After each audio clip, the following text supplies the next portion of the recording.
Welcome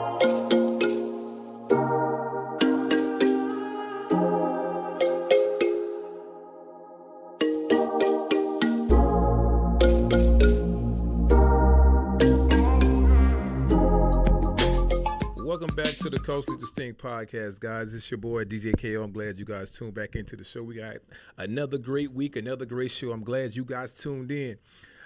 First of all, I'd like to give a shout-out to everybody that subscribed to the channel. I'd like to give a shout-out to everybody that see me in the streets. They might see me at the spot. They might see me at Urban Social, Urban Smoke 5 Central, and they show me some love. I appreciate you guys. And I also appreciate you guys for telling a friend to tell a friend to continue to subscribe to the channel. We got a lot of great guests coming up here, especially individuals that's here in the Houston area that's doing great things. So to say that, I have a great interview for today. I have a topic that I'm going to discuss that a lot of people have been talking about, especially women. I don't want to be a sexist, but it's been a major topic that we're going to talk about today with today's guest.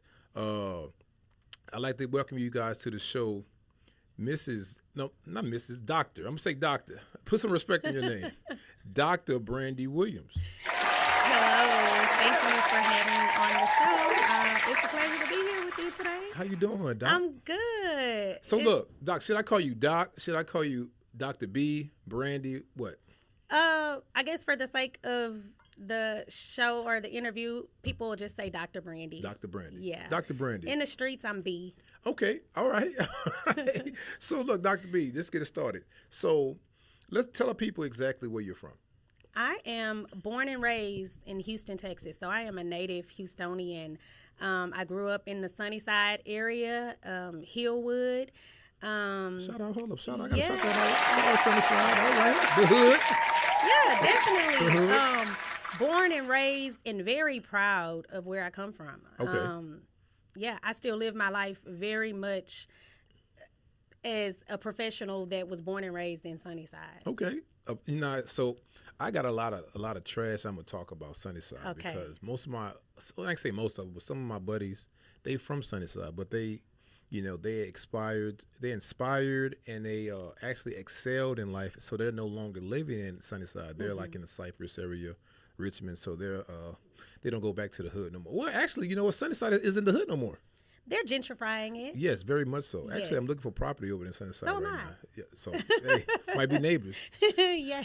So Doc, so the reason why you're on the show because you're a pharmacist, and not only that, but you own your own pharmacy, not one but two locations. Yes. Hey, shout out to the money. We got where the money reside, right? Right. So the reason I want to bring you on the show first, I want to talk about the journey of being a pharmacist. Right. So my first question, what inspired you to be a pharmacist? I just told this story the other day, and it can be a lengthy one. So I didn't even know what a pharmacist was until my 11th grade counselor. She said to me, "What about you look into the pathway of pharmacy?" So I did. I did a little research, and I applied to a summer program, Baylor College of Medicine had a summer science for seniors program. And I applied, got accepted. I was in the program. The program was really for college students. And so they had a few spots open for high schoolers. I was one of the ones selected. Worked in the cardiology lab studying infant death syndrome. And then worked in a pharmacology lab, just studying everything about medicine. And I left there loving working in the science lab and exploring how medicine affects the body. So that's the path I chose for pharmacy. So now in that long road, yeah. First of all, as a kid, I know definitely that me. When I was in high school, I definitely wasn't thinking about none of that stuff. Right, I was an athlete, and if I couldn't get nowhere through athletics, I was going to the military. Right, and outside the military, it was street life. So, but in saying that, could you walk us through, because you also own a pharmacy? Yes. Right? So what was your first job when you first graduated from TSU? I always knew that there was more to it than just being a pharmacist and opening up a pharmacy. So I felt like I needed to get the experience. Okay. Working at CVS for 2 years, I got the retail experience. And then when I moved back, I became manager. So I got a little bit of managerial experience, as much as they will let you see, but they don't let you see the back end. Right. So I learned as much there. And then I started working part-time for independent pharmacies, right? Okay. So that I can learn the business from the independent sector. And here's the thing, though. I'm always very honest. So I believe in honesty and loyalty and truth. No matter how hard it is, you need to walk in your truth. So whenever I went and explored these independent pharmacies, I never like hid the fact that ultimately my plan is to open my own pharmacy and be an independent pharmacy. So you told like people you. that I told them, okay. yes. And you would think that people would shun away or not, give you the opportunity, but it was just the opposite. Okay. So they still hired me on. They didn't really, hide anything from me or financials. They gave me full reign to manage their pharmacy, and I got a lot of experience there. And I think that I attribute a lot of it to me just being honest. And letting them know what I planned on doing. And so along the way, they helped me. And were they black? Yeah. That's probably why. Because the reason why I say that, because if you're inspired to be more than what you are, working for someone and starting your own, a lot of people, they take that as, I guess, resentment to a degree. And they're like, nah, I can't have this black little girl that thinks she's smart and starting her own. So therefore, I'm not going to give her a leg up. Therefore, you know what? I might fire her. Right. You know what I'm saying? And I'm not saying, all people of non-black descent do that, but it happens. It happens. Yeah. It's life. It's real life. And I haven't experienced much of that. I will say it was one of my fears moving into the location that I am. My first location is in Memorial City. Okay. And, just the thought of that, moving into Memorial City, being, a black-owned small business in Memorial City, how would they respond to me? Would they utilize my pharmacy? Would they see me as a threat or an asset to their community? And how much would they be willing to contribute to the support of my black-owned business? That's why I wanted to ask. I wanted to actually kind of read in my mind. I want to ask that as a black entrepreneur in a competitive market, right?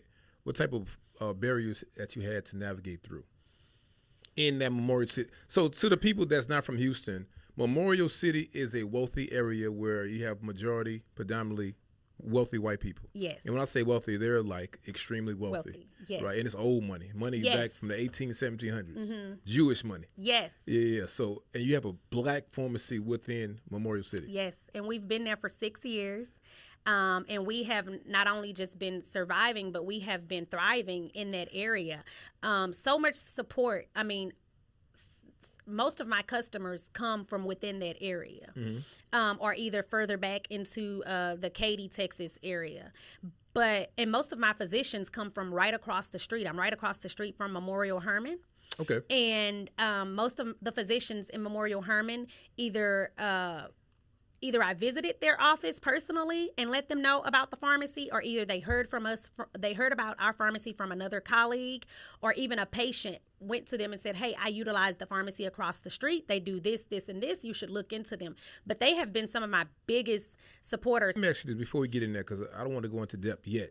So I want to ask you, as a business owner, I know that you're, in a certain area, and when you first started off this endeavor, you had challenges. So what are some unique challenges that you faced while in this market? Because I know it sounds good at first, because I have a couple of businesses myself. But as a business owner, when you first start that thing off, it's in them P&L sheets are in the negative. Yeah. For the first couple of quarters.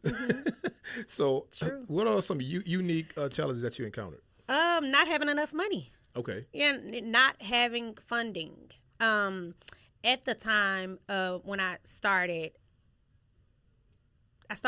the process in 2016. We didn't open until 2017. prior to that, I had a partnership pharmacy that closed in the beginning of 2016. So I had some funds saved up, not nearly enough to withstand. So I found ways to maneuver. Just always having that entrepreneurial spirit, and then the wherewithal to ask questions. The answer may not be on the surface, but figure it out. And so one of the first things that I did for funding was during the time where I think it was the Hurricane Harvey. Yeah. And 17. And they allowed you to kind of push your mortgage payments back without refinancing your home. And so that helped as well, because I couldn't receive any funding. My credit was, shot to hell. Okay. And I was a little afraid about that I wouldn't be able to get into the location because they wanted to do credit reporting. And I remember thinking, because sometimes you'll try to figure out a way. Right. And you'll try to do some things and maneuver some things to make a way. And that's exactly what I did. And my credit did not end up being a factor. I mean, after I got in the location, I was able to start, working on my credit and kind of taking it seriously, because my credit had been messed up since I was probably 19 years old. So at this time, how old were you when this happened? I was 34. 34, okay. So that's because the reason I asked that, because you're not the only one in that situation. A lot of us, we had medical bills or something that happened when we was younger. Those credit cards. Those credit cards when we went to college. Express. I wore that Express credit card out. And and now we trying to get something that has some type of some equity in it, but it goes back to what mistakes that we made when we was younger. That's why we're trying to help these kids now. But you're not the only one. That's why I asked the question, because a lot of young entrepreneurs now, especially young black women, trying to do the exact same thing you're trying to do, might face that same obstacle. You know what I'm saying? So that's good. So let me ask you this: customer satisfaction, right, and customer service. That's a big thing, right, in your field. Yes. I know that in medicine is something that the doctor prescribes. Correct. But if the medicine doesn't help the patient, they come back sometimes and blame the pharmacy. They do. So how does a person deal with it? I always take it from a standpoint of they don't know, right? Okay. They're naive to medication. They're naive to medication prescribing and dispensing. And so I just offer guidance, and I explain to them, I just explain the process. Whether they're upset or not, I don't allow that to upset me, because I know they're dealing with something, right? You're sick, or you have this going on. You may have an itch, a scrape, a bruise, something going on internally. Chlamydia, syphilis. It's all of it, gonorrhea. Right? And these diseases are painful. Right. Right? So, of course, you come back, you're pissed at me because I gave you something that didn't work. And so I just try to explain it to them, and then I give them other options. But the thing is, you help out. I help them, yes. Because I know a lot of pharmacies, them people back there, they're crazy as hell, man. They don't care, because CVS making it a food chain. Right. And so they just want you back there counting pills and flipping burgers at the same time. And patients have become accustomed to that. And so they don't understand everything that goes into filling the prescriptions. And so they want it quick. They want it fast. Well, America, really, that's how people are. But I'm glad you said that, because I want to know the day-to-day. Give me a day-to-day in a pharmacy. As soon as you open that door, give me a day-to-day. Okay. And not a difficult day. Just a regular day. You open the door. You may have customers. You open at 9. You have customers that have been waiting there since 8:50. Wow. They don't give you time enough to turn on the computer. They want you to come to the window now. So you do that. The phones have already started ringing at 9 o'clock. So you have phones ringing. It may just be the pharmacist, or it may be the pharmacist and one tech, which is still not enough to get the computers up and running and answer the window and the phone calls, but you make it work. After that, we start data entry. So then you start data entry, which is you putting in the prescriptions that the doctors have sent over, or any prescriptions that were dropped off. And then you go to production, which is you actually using the NDC number to make sure you have the right drug, and then you counting that medication out. And then after that, it goes to verification, which then goes to the pharmacist. And as the pharmacist, you're making sure, one, that everything, that it's the right patient, that it is the right medication, that it is the right directions, it's the right quantity, and the right day supply. So then after that, from the pharmacist standpoint, you're making sure that it doesn't interact with any other medication that's on their profile. And you're also making sure that if you have any disease states on their profile, that this medication doesn't interact or exacerbate any of these disease states. Okay, so basically you're doing a lot of checks and balances when in prescribing medicine. Correct. So it's another question I want to ask you, because I know a lot of people want to know this. Now, I know you kind of mentioned it and you went into it a little bit. When you in a pharmacy, do you guys actually make the medicine, or the medicine is there already, you just got to sort it out? So both. Okay. And it depends. Retail pharmacy, the medication is already commercially available. And that means that some other company, which people most of the time refer to as big pharma. So these pharmaceutical companies have already constructed and formed the chemicals. So they've already put it together. It's already coming to you in a tablet or whatever dosage form it's been FDA approved for. Okay. So you guys are like chemists also. Correct. That's what basically that's what pharmacist is. Yes. They're chemists / doctor? Druggists. They call us druggists. So we've had the term chemist was original, and then druggist, and then pharmacist. Got you. So give me your most memorable moment, good or bad, while having your own pharmacy, because I know it's many. Yes. I'll say this. This was a very memorable moment. I'll never forget this patient. Ended up meeting a patient. She transferred all of her medication to me. At the time, she was not an amputee, but she did have diabetes. And so she just continued to decline while she was my patient. She ended up having to get one of her legs amputated at the knee, and then the other one she had to get the foot amputated because of diabetes, because of her living alone, not really taking care of herself. And then once she started having to get amputated, they had to keep going up on the leg because she wasn't able to care for the wound properly. And because I deal with hospice, so I would do her deliveries. When doing her deliveries, that's how I got to know her and realized she did not have the proper necessities to survive. But we formed a very good relationship, and when she passed away, it was very heartbreaking, to say the least. Oh, that's good. That's good. Yeah. You know, at least you help. So, yeah. So speaking of that, look, you just reading my mind today. You used the D word, the diabetes. So they have this medicine out. This weight loss medicine. That's why I wanted to really get into, because this is this thing right now going on with weight loss, chronic weight loss, and they're using this drug to use to have rapid weight loss. Yes. Right. And it's supposed to be a drug for diabetes. But they're using it for weight loss. So we're talking about Ozempic, wegogvy, and monojuaro. Yes. Right? But the scientific is what, semaglutide? Semaglutide is the Ozempic and the wegogvy, and tirzepatide is monojuaro. So now what's up with this thing? Is this thing legit? Does it work? So a lot of friends that I know that's taking it, they said it's working now. But I want your spiel on it. So it does work. For both, for management of type 2 diabetes as well as for weight loss.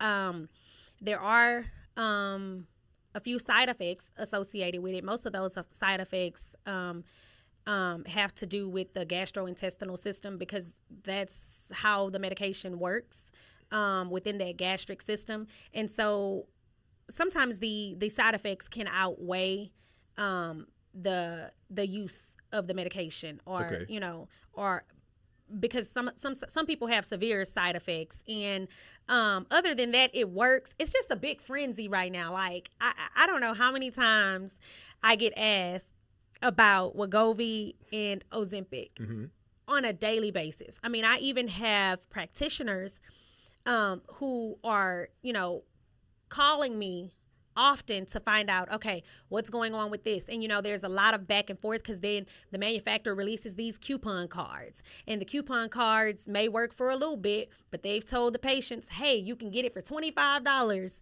And, and then so the patient gets to the pharmacy and hold on, wait, it's $825. And so then they're mad at me. The one thing that kind of is sad about it is the people who need it for diabetes, they're having a hard time getting it because of everybody using it for weight loss. So, but I was saying, because the reason why I'm asking, because I didn't know, I know everything has side effects. And like you said, the intestinal, which is basically just you constipated, right? Or what is it? IBS, which like you could have IBS constipation, or you could have IBS diarrhea. So it depends on which type of IBS you have. But yes, it can cause constipation in some people. It can cause diarrhea depending on what they intake during that day, and the diarrhea can be, excessive. It can cause nausea. It can cause bloating, and the nauseation from it can be extreme. Okay. But it's not really bad though. Just say you're losing weight. And that's how a lot of people feel. Because lipo 360 is $20,000, right? Yes. Somewhat, if depending what state you go in, $20,000 unless you go to Colombia, Puerto Rico, somewhere. If you don't want to die. But, right. I thought about it a few times, and I was like, "Nah, I ain't going to the Dominican to have surgery." Right. Yeah. And some people do that, or they have this drug that they'll pay $1,200 for. You do a month or 2 month doses. Because the thing is, a lot of people don't want to work out. They don't want to do the old school way, just go to the gym. And a lot of people don't have time to work out. I'm experiencing that right now. You know what I'm saying? Especially like somebody like you have two businesses, got to operate them. Then you got to come home. You got kids. Stuff like that. Yeah. So yeah, that's but it's a quick fix. I thought about it. I'm thinking heavy about it because a lot of my buddies, they take it and they say the results are well. Yes, especially if you're going to incorporate it with still working out, because they have like a moon face or Ozempic face as one of the side effects from continual use. Now short-term use, using it for maybe a month or two, you won't have that side effect, but for continuous use you will, and it's just because you're not giving your body time enough to catch up with the weight loss. Okay. So it's kind of like excessive skin and it's a saggy face. It's a saggy face. Right. Yes. You got an old face. Old face. Like droopy. Droopy. Yeah. Yeah. You young, you're 28 with a droopy face. And now was that worth it? Right? Was that side effect worth the weight loss? Because you're skinny now, but your face sags. Right. And now you have to go and get a facelift of some sort, or Botox, or, It never stops. Yeah, it's just a continual process, especially when you don't do it a natural way. Now, I'm not against it. Okay.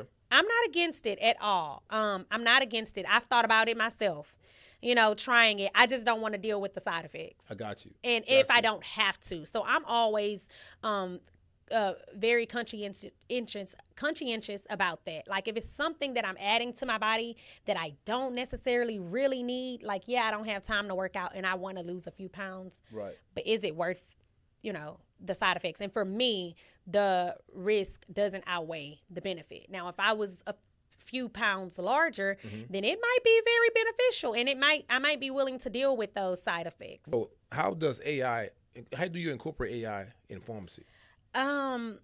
So it will move into the medical space, but I believe it'll be a long time before it takes the job of physicians, pharmacists, even nurses to a certain degree. Because you still need people to manage and operate, and it's technology, right? And so there are going to, just like humans have defaults, there are going to be some defaults within that technology. But there are things, I just read the other day, there are machines that Omnicell is one of the top technology producers in medicine. And they have programs and very expensive machines that can minimize the sterile compounding process. That is very intriguing to me. So the machine, the way it works is it is making the injectable drug for you.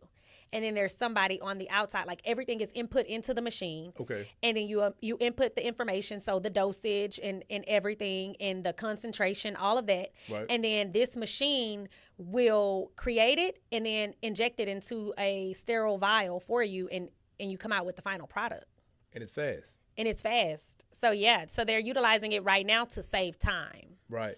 Within the sterile compounding arena. But it's only a matter of time before that particular machine advances to the point where instead of just saving time, it's saving money, because now we get to fire some of the staff. Right. But I still believe even with that, it will replace some technicians. But I don't think it'll necessarily replace pharmacists. I think, and I'm going to get off this subject because I know AI is a touchy subject. I'm going to get AI scientists up here, because that's a big thing. I think AI is going to replace everybody and everything, which is going to be a problem, because it's going to be. So the thing is, you use the term time. Time is something that you can't get back. So everybody's trying to get more time or whatever they're doing. But the thing is, once you get so much time back, it's like now you have all the time in the world, but you don't have. You can't do anything because you done gave the machine all your time, and now the machine's taking code over the operation. So, because all AI does is this: it operates off what you give it, right? And it just repeats that information, and that's how it gets smarter, because you keep giving it more information. But if you don't give it nothing, it can't get smarter. Right. So, but that's a whole nother conversation. Yeah, I don't agree with the way this AI is going. I mean, it's artificial intelligence. That says a lot right there about just within the name. Right. It's artificial. It's not real. Right. And so it's bound to mess up somewhere. And then the thing is, depending on the person that's behind it, you know what I mean? So you could be giving it information to end up being used as a weapon of mass destruction or something, on multiple levels. And giving Bill Gates. Yeah. Oh, yeah. I agree. Like, why is he buying up? Well, maybe we shouldn't say that, but why is he buying up all this farmland? And what is the end goal? And so you get it into hands, into minds like that, and to the public, they make it seem like it's okay. We're just diving deeper into technology to help, us out and be able to help us maneuver throughout the world. Yeah. But it's really, on the back end, something to kind of destroy at the end. Right. So let me ask you this last question. What's the future for Dr. Brandy, and her pharmacies? Yes. So We Care RX, I always tell people, one of my questions to God was, why can't we be CVS? And the answer was, you can.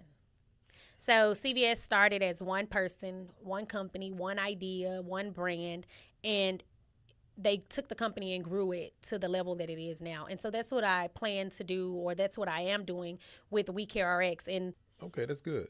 That's good. Can a person from the outside without a pharmacy degree, can they invest into a pharmacy? Yeah, they can. Okay. But before we get out of here, I want you to tell the people exactly where can they find the pharmacy, where can they find you, and what are some things that you want them to look forward to when they come to the pharmacy. Okay, I could do that. So our first location is We Care RX Pharmacy. The address is 12390 Kings Ride Lane, Houston, Texas, 77024. That location is off of I-10 in Gessner, right across from Memorial Hermann in Memorial City, right across from Memorial City Mall. Our second location, the address is it's We Care RX Pharmacy, Specialty and Infusion and Specialty. That's what it is. We Care RX Pharmacy, We Care RX Infusion and Specialty Pharmacy. The address is 7700 South Main Street, Houston, Texas, 77030, and it's Suite 200. Okay. So you can find me on social media at Dr. B. Williams or My We Care RX, both on Instagram. I'm on LinkedIn and Facebook, and our website, www.mywecarerx.com. There you go. You have it. Look, Dr. Brandy, she came over here and gave y'all some information about this pharmacy. Make sure you guys go hit her up, because I'm pretty sure these individuals are going to come over there and ask you about that Ozempic stuff. I'm sure. All right, no, especially going into summer. The summer's coming. What is this? We're in May. So we're in May. So summer bodies. July, they're gonna get ready for Essence, so they got to start the process now. So you guys make sure you hit Dr. Brandy up, Dr. Williams up. I'm glad you guys tuned into the show. I'm glad this show. Hopefully this show helped you guys out a lot, because I'm all about educating our people, man. And at the same time, I know we got little young black girls that see Dr. Williams and say, okay, well, I want to be like Dr. Williams when I grow up. You know what I'm saying? So that's the inspiration in itself. So before we get out of here, Doc, one more time. We care RX. You have to say the RX. That's a whole nother story, but there is another We Care. They stole my name. They opened in 2018. But anyway, so we dealing with that off camera. But it's We Care RX. So address 12390 Kings Ride Lane, Houston, Texas 77030, and 7700 South Main Street, Houston, Texas 77030. There you go. There you have it, guys. This is the Culturally Distinct Podcast. Your boy DJ KO. I'm glad you guys tuned in. Word of the day is this: don't get hurt and don't get caught. Peace out. Peace.